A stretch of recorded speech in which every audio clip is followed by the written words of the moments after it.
everybody. Welcome to today's edition of Laura Stinchfield and Kim Klein's podcast and YouTube Live.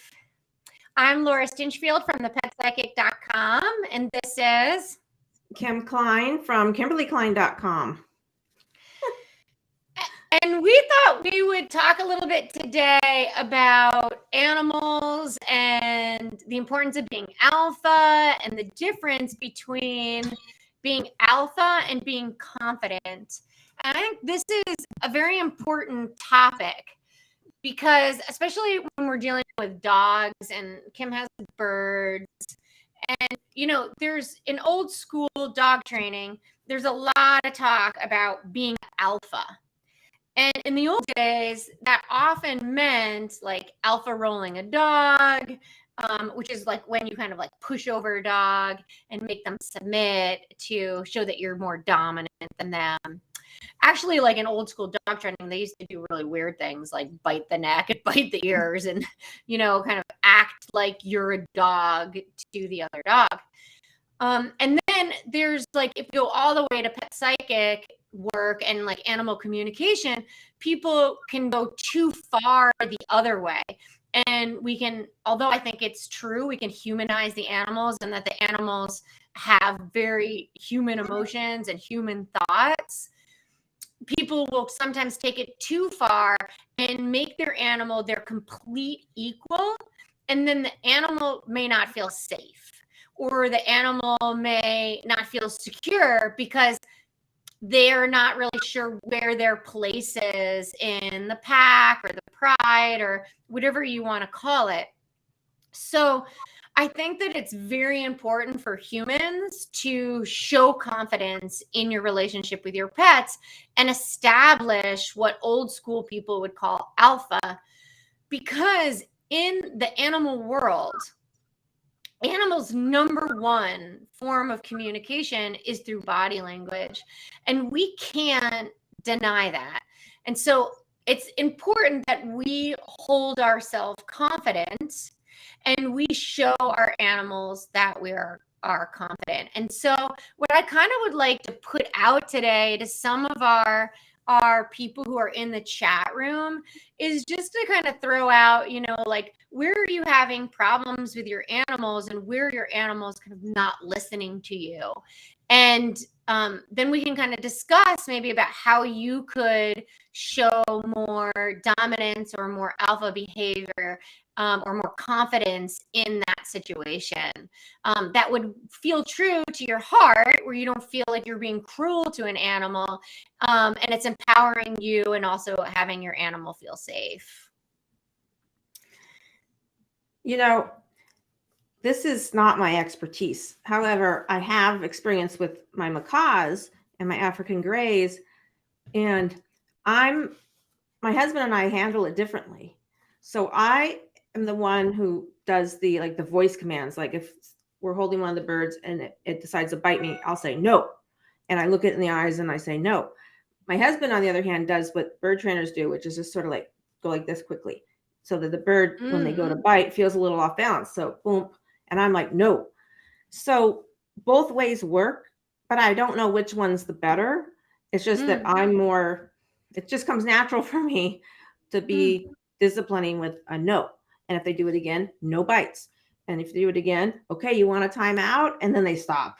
And it works for him just to go boop.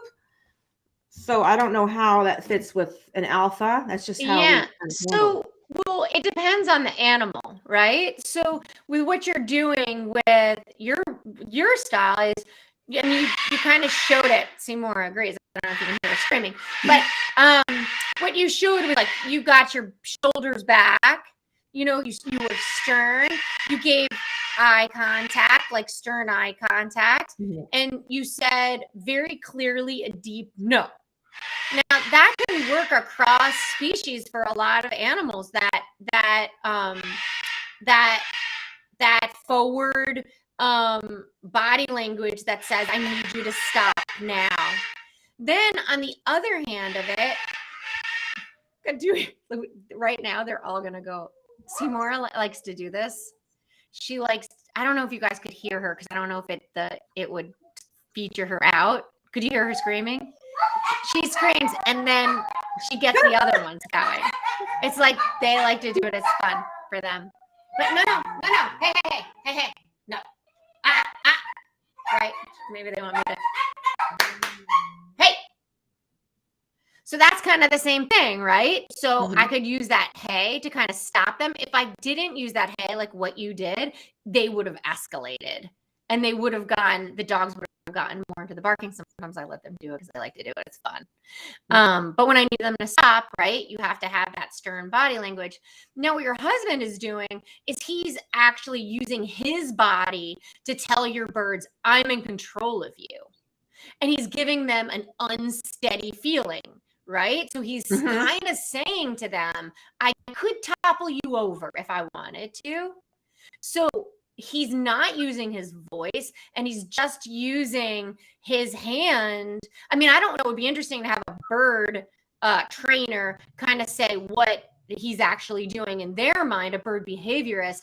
But to me, it sounds like he's saying, you're not like I have the ability to make you stable or not. And when you're doing that behavior, I'm making you unstable. And then the bird's like, oh, okay, he's boss. I better like chill it out. So both could work. And it depends on which you're going to have animals in your life where that no and the eye contact is going to be too much for an animal and it's not going to work. And he might have an animal where that unsteadiness is not going to work. And so you might have to switch it up. You know, it's interesting as you were talking about that. I'm the verbal one. And, you know, he's the professional martial artist. So he uses his body. So he went to use his body and it was completely unconscious. It's just in him. In mine, it's completely in me to use my voice. To use your voice. Yeah. Now, what can happen with a lot of people is that they use their voice too much. And then those animals like tune us out. So for instance, if the dogs are barking out the window and people seem to kind of let it happen and the animal will be barking out the window and the person does nothing about it.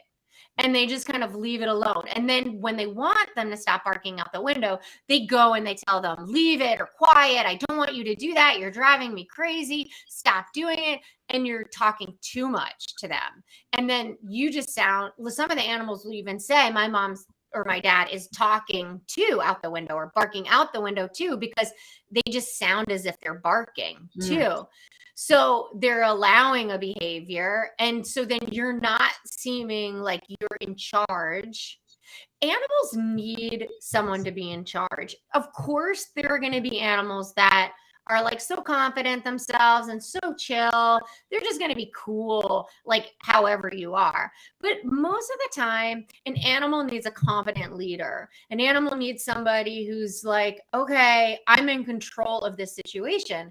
And sometimes people just are not in control of themselves. Like they're not confident people.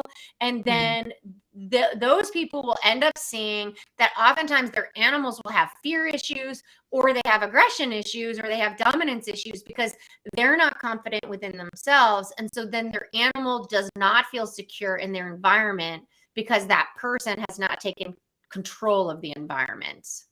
Right? So in a barking out the window scenario, you want to make sure that you stop it right away and not just let it go sometimes. Like people will just let bad behavior happen, and that's really unhealthy.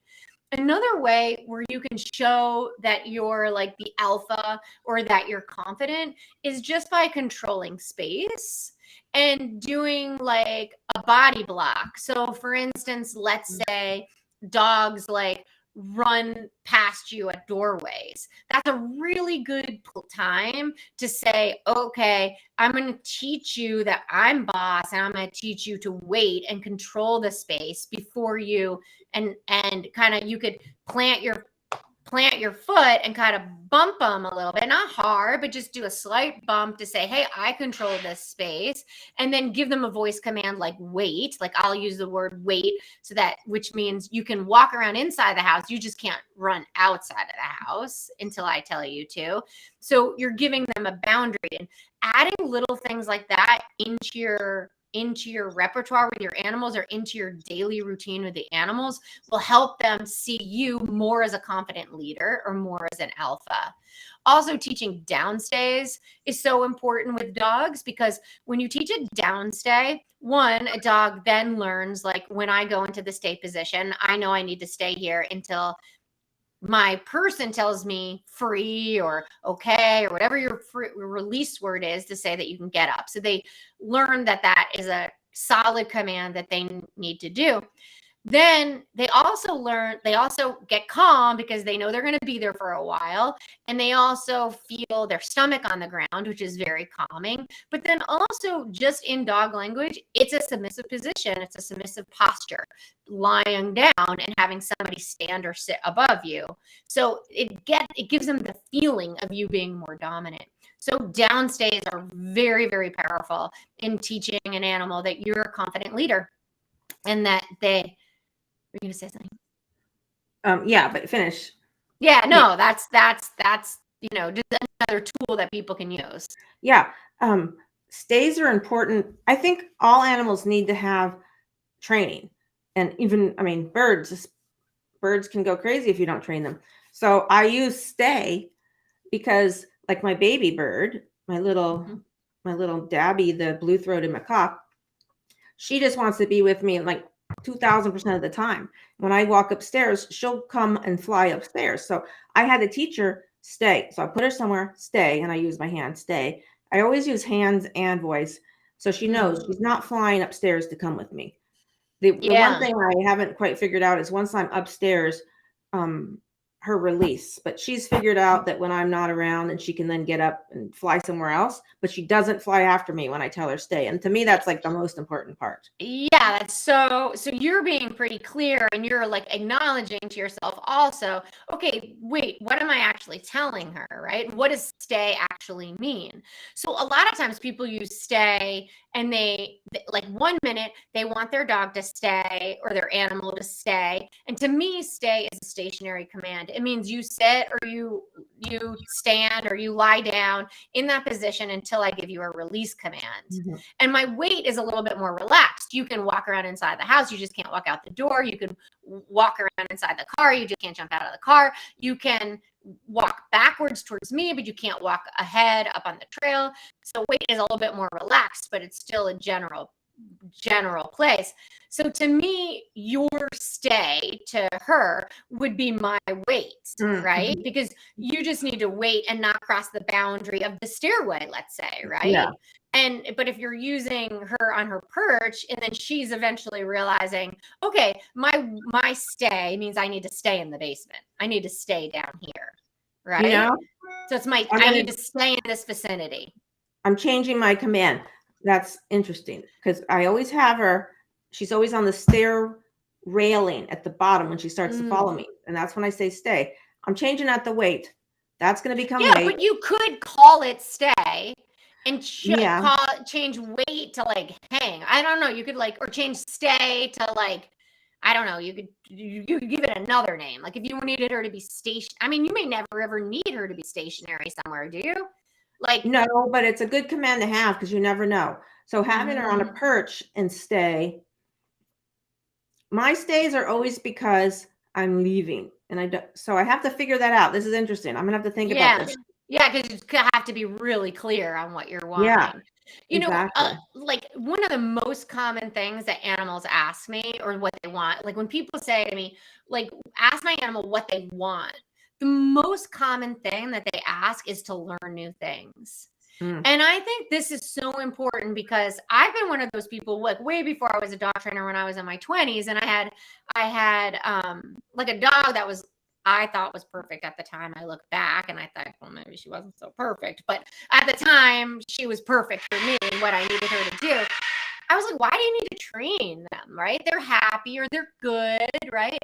But the process of training an animal is so important because it teaches an animal how to process new information. So when you're asking an animal to do something like a sit or a spin or a shake or a dance, whatever you want to teach them to do, or they have to go through that that uncomfortable period of being like, my person is asking me to do something. I don't understand it. And so at that moment of I don't understand it, they're at a crossroads. And when you keep working at it until they do understand it, they cross that crossroads and say, okay, I just was uncomfortable and I didn't understand something. And now I do understand it. And now I'm getting a reward for it, or I'm getting praise for it. And then after that, they're going to go through a period of like, wait, what? It's like a learning curve. Did I just register that right? Does that hand signal mean sit? Wait, is that it? And then their brain crashes and they kind of have to work it out all over again. And this is so important for them to process, because then if they're used to kind of working out that process, when the garbage truck goes by, it makes a hell of a lot of noise and it's freaking them out. They're going to be used to that. Wait, what? I feel uncomfortable. Can I work through this? And that is what's so important, that you're there to help them so that they can start processing information themselves. So teaching them tricks or teaching them boundary control, just little things, is going to make an animal more confident. It's also going to make you feel more, you put more in the alpha position or the more confident position, because you're the one that's teaching them. So they're going to be looking to you for guidance. And we really, really want that. Now, if we back this up a little bit and we think about an animal that's had a shock collar on them, that has been hit, that has been kicked, has had negative reinforcement, like a choke chain. We've done that kind of old school dog training or animal training. What's happened then is that animal has then become scared to learn, because they're going to be in this position where they're going to be at that crossroads of, oh, can I figure this out? But before they can figure that out, they just got the shock. They just got the choke. And then, or they had been hit in the past. And then they're in this position of, oh my God, the act of processing, I can't even go there because I'm going to be abused, right? I'm going to be hurt. So then they don't go there. They fool around, they run off, they get aggressive to you, they get aggressive in other situations, because they haven't learned that training is happy and healthy and fun and helps them feel more confident. So it's really, really important to think about those things when we're training, or when you see like an animal resistance to training. And you see that in people too. People who have been abused in their life, and you start talking to them and they get like defensive, or they shut down, or they walk out of their room, like just in the process of learning. You're like, what happened to them that made them feel like they can't learn? Like they're stupid, or they're dumb, or like the person who's always saying like, what you think I'm stupid, or they say things like that. Those people have been injured in their life, and they've stopped that learning process. And we see that with the animals all the time. Yeah. And I know actually that at least macaws, and maybe all animals, they're very intelligent and they need mental stimulation to stay busy and to feel like they're accomplishing something. And a lot of animals get into trouble at home because they have no stimulation, whether or not they rip furniture apart, or birds, they start to pluck their feathers out. So you need to give them the mental stimulation that they require, and training does that in so many ways. It helps with their intelligence, helps with your bond. And it's also fun to watch animals do the things. So fun. Yeah. It's so fun. Go ahead. Oh, and when I train one bird, like the little one, I can see in her eyes, she's thinking in that processing, like you're talking about. And I can see that the other ones heard and the other ones are doing it. And yeah, birds are cool like that, that they mimic. Bradley will do that too. Like Bradley was having I was trying to teach him shake, and he just, he gets real super insecure, like when you touch him and want him to do something, right? And so all the other dogs, they know shake and high five and stuff. And so I would be Bradley would be watching, and I would be doing shake and high five with the others. And then I'm like, Bradley. And then he's like, He's all nervous with his little paw. I'm like, that's it, buddy. He's so smart. He's so smart, but totally learns from watching. Yeah. It's so fun to watch them, like their little minds working like that. Yeah, it is. Like I'll have the little one and our biggest, the green wing, she's watching and then all of a sudden she'll come over and she'll want to do it too. It's just so cute. I mean, in reality, I should probably be training them in separate rooms so there's no confusion going on, but it's just fun to have them all watching. Yeah. I mean, sometimes you can do them together and then sometimes you can do them separate, you know. Yeah. It's like when you see kids and they can sing the anthem, you know, and then you take them apart and you ask them to sing it by themselves and they don't know the words. It's like sometimes that happens when you have a pack of dogs too. They all like, or the birds, like they all know how to do something together, but then you take them separate and they're like, wait, what? Like, how do you do that again? I think that's something people have to focus on too, is that, like, you know, you've got to really work your animal in different environments and in different situations to really know if they've solidified a command. Yeah. You know, the confidence and needing, I think not just the animals, but even people, they need structure. There was a time when my daughter and her friend were playing and her friend said to her mom, so I think I would prefer you to be more like Talia's mom. And she's like, why? Because Talia has boundaries. Now, this is a kid. Talia has boundaries and she knows what's going on. And her mom is very clear with her. And first, the way that this girl talked about it was amazing because it was very amazing. Yeah. And second, it was true because her mom didn't have any boundaries. And it was fascinating that she saw how it worked and wanted the structure in her life herself. And that's so true with the animals too. Yeah, like exactly. Like Hudson, so Hudson can be dominant with other dogs. He can get like a little bit bullyish, my German Shepherd. And you would take him to the beach a lot, and I would meet sometimes with my friends, and we would have 10 or 12 dogs, and there'd be a lot of dogs running around, and he would be on leash at first, and I would like introduce him, and then he could go off and he'd play. Like once he knows animals, he's good, but it's that like initial the initial greeting he struggles with, and it's like he's insecure. So when we're at the beach in the beginning, calling him back like was like a learning curve for us, because he's like this big athletic shepherd. He wants to run and play in the water, and you'd call him back. So what I noticed is I would call him back from playing, and then we would like be heading down the beach, and we'd be heading down into like another pack of dogs, so like right at the base of like where everyone comes into the beach.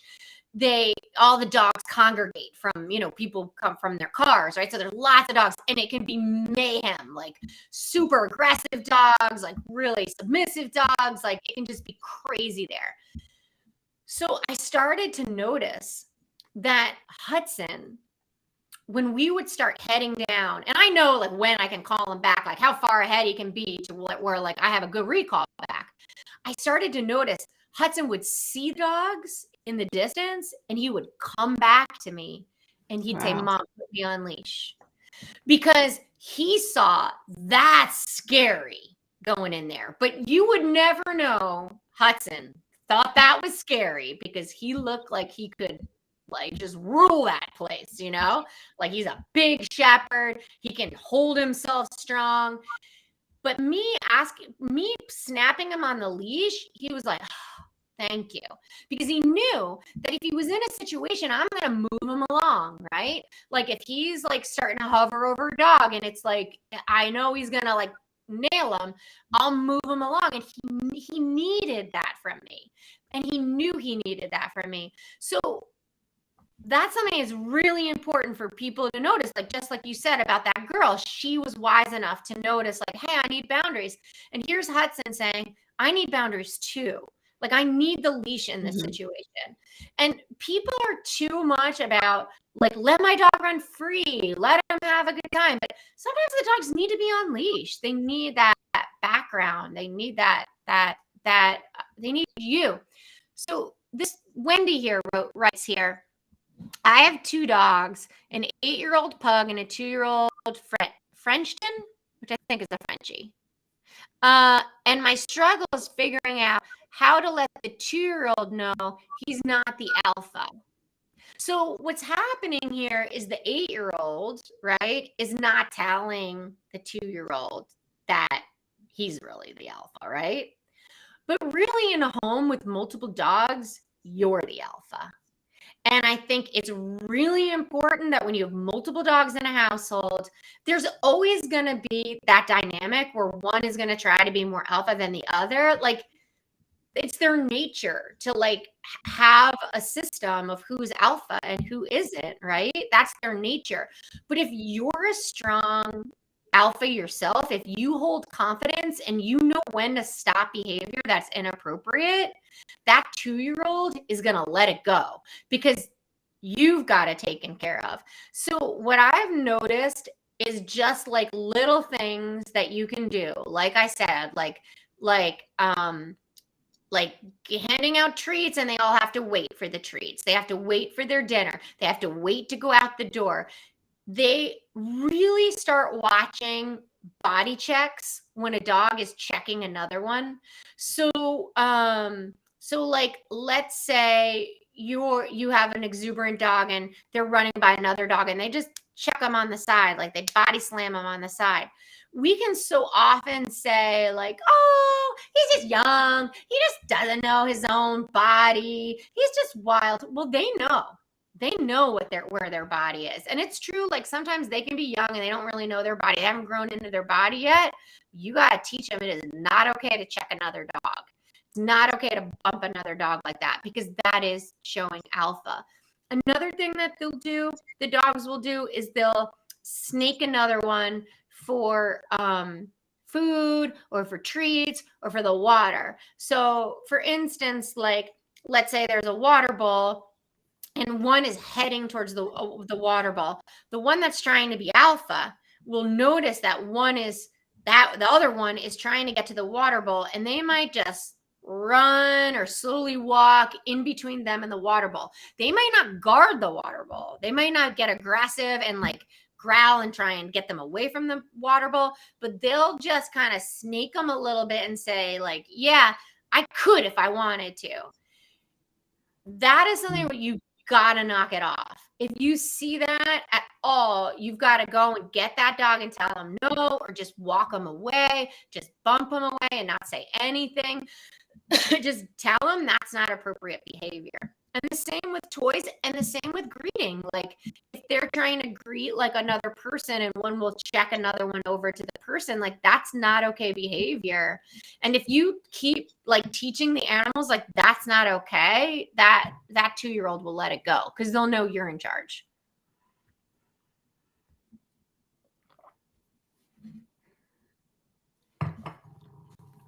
Hope that helped a little bit.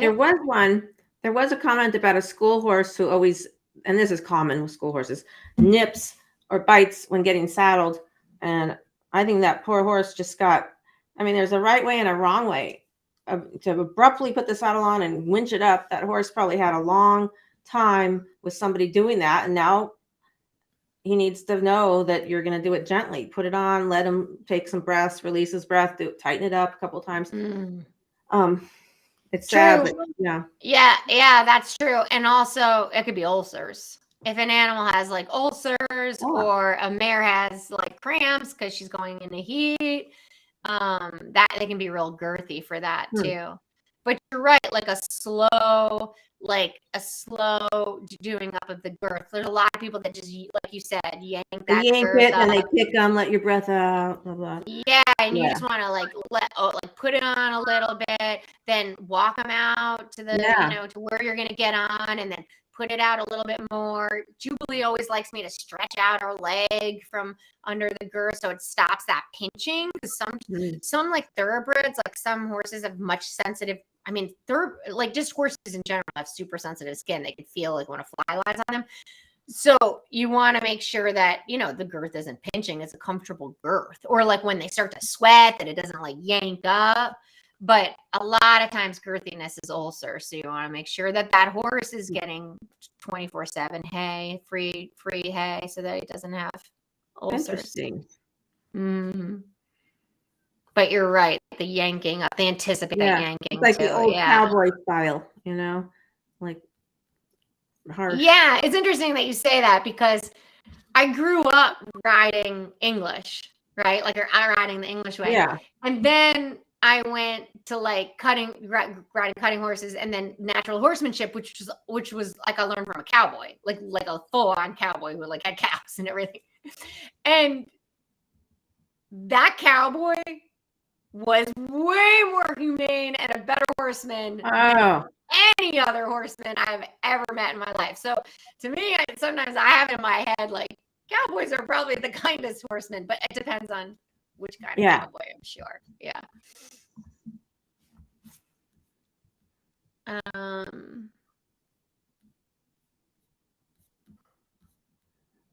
Yeah, this woman. Good for you, Jen. She says, I use positive reinforcement training only, no prong collars, no e-collars, no leash pops. And really, like, going back to those, like, I know really good dog trainers I really respect that may use some of those methods. I personally don't agree with them, but I know some good dog trainers that do use them.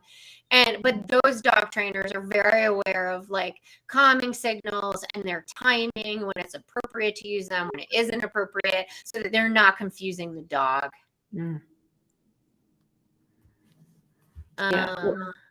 Sometimes, even though I'm not, probably the world's greatest trainer, having the 3 big macaws out at once, watching what they do, like they'll fly over and they'll, one of them will want to kick the other one off of that perch because it's the big one and wants the perch, and the little one's like, she screams and flies off. So I just pick up the big one and say, that's not very nice. I always just sort of speak English to them, and that's not nice. You go back here. And I bring the other one that was kicked off and I put her back where she was. And it seems to be working. We'll see. Yeah, that's a great point, Kim, because what can happen is they have their natural instincts, right? They have to, like in a flock, I'm sure in the natural environment, they have their hierarchy of who's alpha or not, right? Yeah. But what you're doing is also, besides just saying no, right, or telling them a thing is inappropriate, you're raising a consciousness and you're telling them why that's not okay. Mm-hmm. And there is 100% a place for that.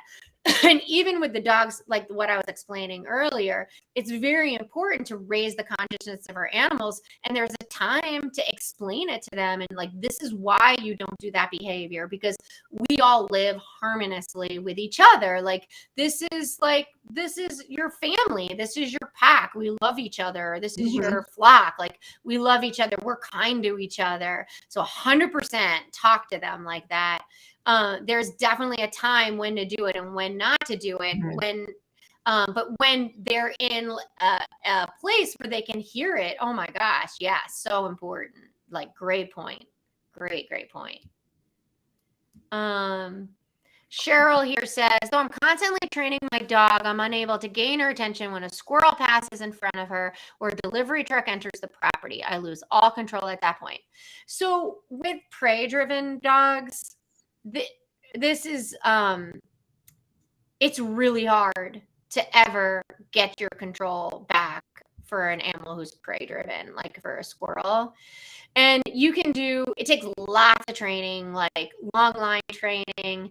It's the one time where I'm like kind of okay about some shock collar use, when you have like a highly prey driven dog and you need it in order to keep an animal safe, and you want them to be able to, run free off leash. Not to say that I'm advocating shock collars, but it's like the one time where I'm like, I get it, if you really want a dog to be able to run free.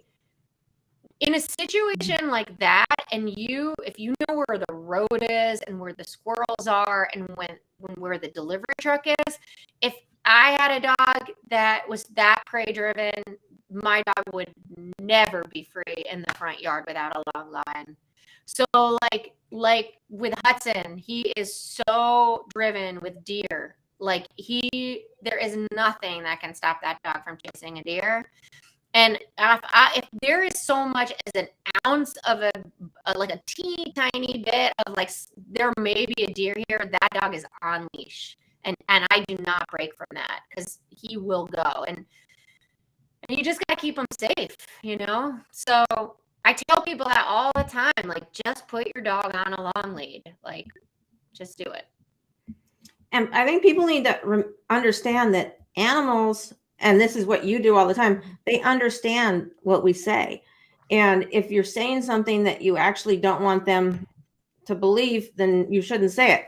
An example is that my brother used to always call our little Chihuahua, Zippy, who's in heaven now, a squirrel. And in front of his German Shepherd, Layla, he would say, yeah, you're a German Shepherd. Zippy's just a little squirrel, blah, blah, blah. And that's why Layla decided she wanted to attack Zippy. And so I know when you talk to Layla, she thought Zippy was a squirrel because my dad said Zippy's a squirrel, and she wouldn't shake that. Even though we told her she wasn't a squirrel, she said, no, my dad calls Zippy a squirrel. And so it was horrible. And so poor Zippy got hurt. And then we needed to find a new home for Layla where there were no little dogs that would be considered squirrels. So everything you say to them in front of the other ones, you have to be conscious of everything you say. You have to be so conscious of it. It's so true. Yeah, like I remember the bunnies say like I don't want to be stew, you know, because some people will be like bunny stew, you know, it's horrible. It's horrible. So they are listening to everything. They are.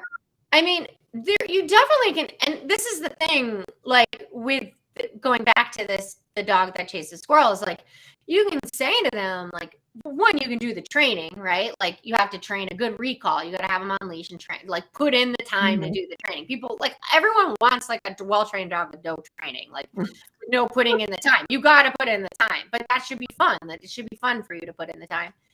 But if you're doing the training where you're like, they're on the long lead, they're running after them, you're giving them an interrupter, you're calling them back, you're treating them for coming back, you're praising them, and then really say to them, listen, you need to learn this because if you don't learn this, you're always going to be on leash. Like you need to learn to leave the squirrels alone. And that's why it's important. Like if squirrels are dangerous to chase in places, then you can't like say, go get the squirrely. Like there can't be some times where it's appropriate and sometimes it isn't because you're hitting their instincts there to chase. So you have to be like really, really like, you know, consistent with when it's okay. And if it's like, it should never be okay, right? Like if you have a little dog that looks like a squirrel, should it be okay that your dog chases squirrels? No, it shouldn't be okay that your dog chases squirrels. Yeah. And I think it's important that no matter how little the dog is, they get trained also because I did this when I got my little Yorkie, Isabella, who weighs 4 pounds. You know, when she's so little and cute, and there's a comment about having a puppy being little and cute, that I just wanted to love her. And so the furthest I got with training her was, you have to go pee-pee, let's go outside. I mean, I didn't do any other training mainly because, you know, I might be conscious with my birds, but I was completely unconscious with training Bella. She was cute. I picked her up and she went outside, and now she has 0 training. And you can still train her though. It's never too late. She is so stubborn. She knows the word stop because that's an emergency word. And she'll be running in the yard. You yell stop really firmly and she will stop and lay down. So I'm happy that my husband did that one, that she has that at least, because that could save her life. Yeah. Yeah, totally. So you got to train that little puppy. Yeah, you got to train them. And then, and talking to them too, like really explaining, like when you're home, or like, this is why I do this, you know, this is why we're learning this, you know, you're learning this, you don't get hit by a car, you know, it's all sorts of, you know, just, you can really explain it to them. Sometimes they just, I mean, it's amazing. Like sometimes there are the animals where you just tell it to them and then they never do it again. Like you can just use animal communication to get it across. Those really, really conscious animals that have to raise above their instincts. Yeah, just so cool when that happens. Yeah, Unfortunately, it didn't happen with Isabella. I always start, and just being a person with no real animal training, I always start with sit and down for my puppies. My shepherds, of course, Bella, I didn't start anywhere, but my German shepherds, I always started with sit and down. Sit down, stay. I mean, just do the basic commands. Yeah. There's tons of books now too about that. Yeah. I mean, like there's tons of books out there. Okay. How much do they understand now? Does tone of voice matter? Because talking high is positive and low is when you're correcting. Can they get confused by tone because they don't speak words? 100% they can get confused by tone. And this was actually the hardest one for me to learn because my voice is naturally high. And when I was first like learning like dog training, I had very, very aggressive wolf hybrid that would like bite people and wanted to kill other dogs and animals. I mean, she was like the most aggressive dog I've ever experienced. And I would like scold her, and she literally would grab me by the ponytail and like throw me down on the ground. She was so gnarly. She was awesome. I love her. She's Luca before. Like, Luca is so perfect in this life, but she was Luca, and Luca's her reincarnated. So she turned out to be a really good dog though in her lifetime, but in the beginning. But literally, like she would not listen to me. Like I could not. And my brother would have me because he's in news. Like he was in radio and TV. He would have me like sit in front of the mirror and be like, no, like have me like really practice. And then he would have me like get like the evil eye down and stuff. And oh God, it was so difficult for me to learn. Like it did not come naturally. Because especially when women especially are frustrated, our voices go higher and our bodies are like crazy and our hair is like all over the place and our hands are all over the place. Men by nature are just when they're upset, they're just more, their shoulders are back, they're just more dominant, their voice goes more dominant too. So it's consistency in your tone of voice. So like 100%, like really start practicing your tone of voice and what your body is doing. You want a calm, assertive body language always.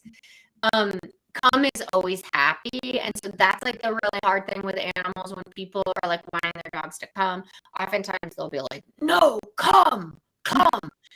And the no in a sharp, like firm voice and the body language and the stare is perfect, like an interrupter word to stop them.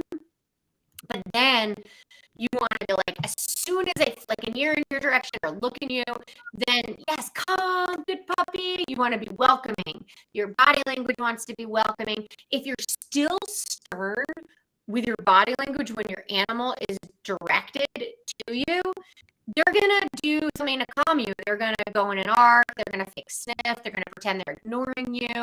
They're going to run away. They're going to do everything they can to be like, whoa, I don't mean you any harm. Like, chill out. So really important to know when to use that stern body language and that stern voice. And that's always when you're doing an interrupter and you're telling them no. And then an inviting when you need them to come. Yeah. Yeah. I think when they do something good, the high voice, good girl, whatever, is really important. I'm back to my little macaw, Dabby. She prefers when she does something good, like wave, and I go, good girl. And she would rather have me say good girl than have a snack. Because right. Training with snacks are, it's usually good, but she wants the good girl praise. Yeah, a lot of dogs like that too. They're not food motivated. And Maya actually was like that. She was more into the praise than she was the treats. Yeah. Which is so cool. It's so cool when they're like that. Yeah, it's easier. There's also like you can pet them. Like doing the Tellington touch is a really great modality to like tell your dog like they've been good, or your animal, your cat, or whatever it may be. A really conscious touch you know, like if you're like rubbing your animal like this and saying good, that is, there's a place to do that and a place not to. Like, let's say a dog just learns something and then you're like, good puppy. That erratic kind of energy is going to make the animal more into like what you're doing than what they just did. So when you're doing like a praise and a praise stroke, you want it very calm and very consistent, like good puppy, like good, like stroke comes, so they can think like, what am I getting that good for? Like that I'm still learning. The seconds after they do something, they're still learning. So don't ruin it with like too craziness. Yeah. And really visualize what you want of them too. You know, like going back to like the alpha or being confident is like, what is your intention with them? What do you want them to do? How do we muster that up and hold that image of them being good? So like, let's say they've just gone and chased a squirrel. Stop. They're coming back. Stop thinking about the chasing of the squirrel and start thinking this is an opportunity to praise the recall, because now they're coming back. So don't scold them anymore after they're coming back now. Training is all about timing. So if they're coming back to you, you got to be praising that coming back, not the scolding of the come.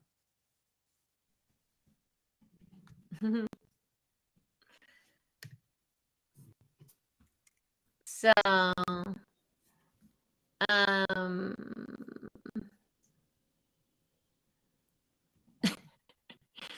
I was just reading some of the comments. Yeah, the David, the good sit rather than good girl. Yeah, I learned that from my dog trainer years ago, and I just forgot it until you said that, because I've been going good girl to my bird, but you're right. I need to be going good wave, good whatever. Okay, here. Sonia asks, how can I tell my dog Husky that the cat is a family member so he doesn't hurt her or worse? All right. So then we just tell him, oh, this is so exciting that we have this new family member in the house, and she's going to get to hang out with us, and you can play with her, and just really have in your mind, what do you want? Like, what's that vision that you have for them cohabitating together? And you're like, oh, we can sleep on the bed together. We can go outside and do walks together.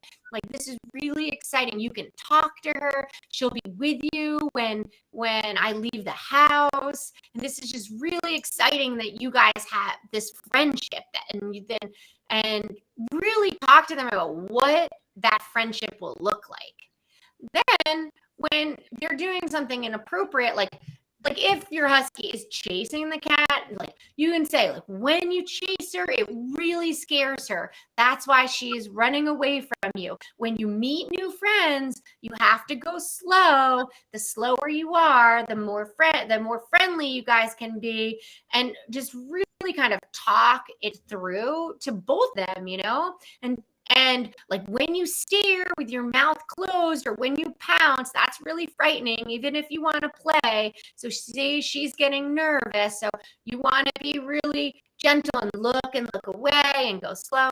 Just really explain it. But then also you need to teach your husky leave it. So you need to teach them what leave it means, so that when they're going full force at the kitty, that when you say leave it, they understand leave it means, okay, I turn away, or I retreat, or I turn away from what I'm going after. Leave it is a really awesome command that you can teach with a treat. Maya, that wolf dog I spoke about before, when I brought her in, I had 2 cats and a bunny. She literally wanted to kill them. Like, literally wanted to kill them. And she learned to like be best friends with the bunny even, and the cats. And so she had boundaries. Like, she was tied to the coffee table. Sometimes she dragged the coffee table across the room, but she was tied to the coffee table. So she had clear boundaries when they were in the room together. She was not free. So if you have an animal that's consistently chasing or dominating another animal, that animal's on a leash. Boundaries. No excuses. I don't care if you feel bad for that animal. If that animal is going after another animal, that animal's freedom should be taken away, and it should be boundaries. You need to step up your game. Really strict with that, because do not feel bad for giving your animal boundaries. Do not feel bad for crate training. Do not feel bad for putting them on leash or having them have a tie down. They need impulse control. Yeah. Downstays are good too, so that you can all hang out together.